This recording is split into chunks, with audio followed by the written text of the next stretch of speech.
So there is this institutional or cultural sin that has been committed against you and many others. This happens all the time. These rhythms get embraced institutionally. These expectations get set culturally. These norms get established socially, and then they throw open the floodgates for sexual assault. Okay, we see this in Persia in this story. As you read this, you go, oh, those assaults never should have happened. Because that society never should have allowed a powerful man to castrate young men and abduct young virgins at all. Why was this even allowed? We could say that Persia as a whole, as a culture, was to blame for what happened to Esther. And the same thing happens in our day. This is not just stuff that we read about in the Bible. This is particular to us. You know the particular examples, and the list is very, very long.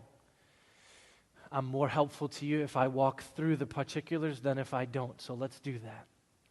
First on the list in recent Bostonian memory, the first one that jumps to mind is the Roman Catholic Church clergy sex abuse scandal.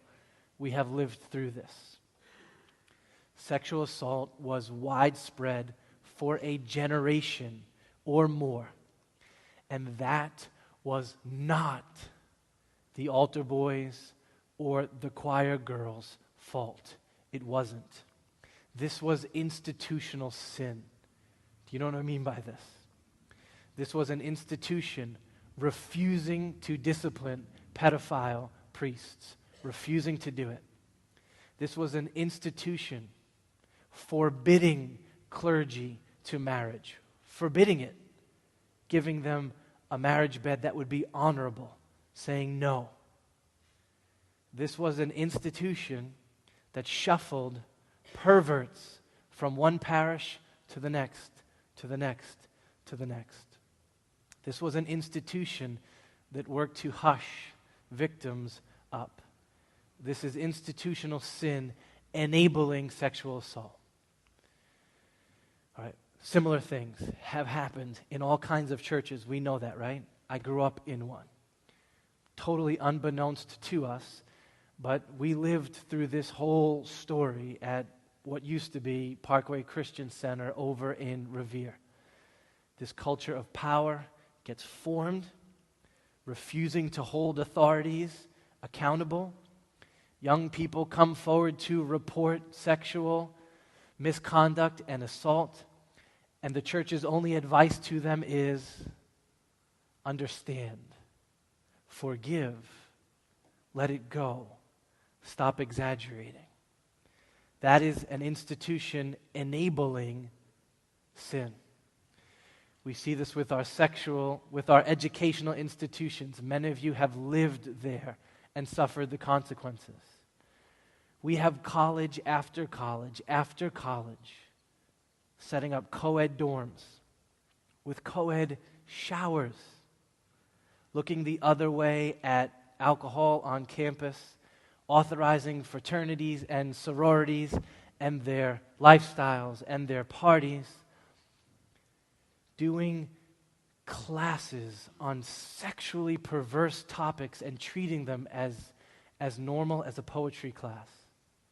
And then we wonder and marvel at the increased cases year by year of sexual assault on campuses. And it's not just colleges. I will never forget the second month when I had first started teaching high school. There was a dance. For 3 hours, we herded these adolescent boys and girls into this very dark, hot cafeteria. And we pumped sexually explicit lyrics. And we allowed no dress code at all. And we had everyone half-dressed, bumping and grinding for 3 hours. I remember being horrified. And then expected them to go home and do their homework. Every kid in that room was given the same message. Hey, Your bodies are up for grabs. So grab what you want. If not tonight while we're here, at some point. That is institutional sin, creating the space for sexual assault. You could give me more institutions, or we could just talk about the way that our Bostonian culture has enabled this culture to exist. You know the list. The epidemic of fatherlessness, the elimination of marriage almost as a category, the dropping of the age of consent, the tacit acceptance now of pornography, the casual affirmation of the hookup culture, the mainstreaming of shows like Game of Thrones, books like 50 Shades of Grey accepted, no problem. What are we doing in our culture? We are setting the table for sexual assault every day, creating an environment where this pent-up frustration, all these messages find their outlet in sexual violence. Now, we say that we're not.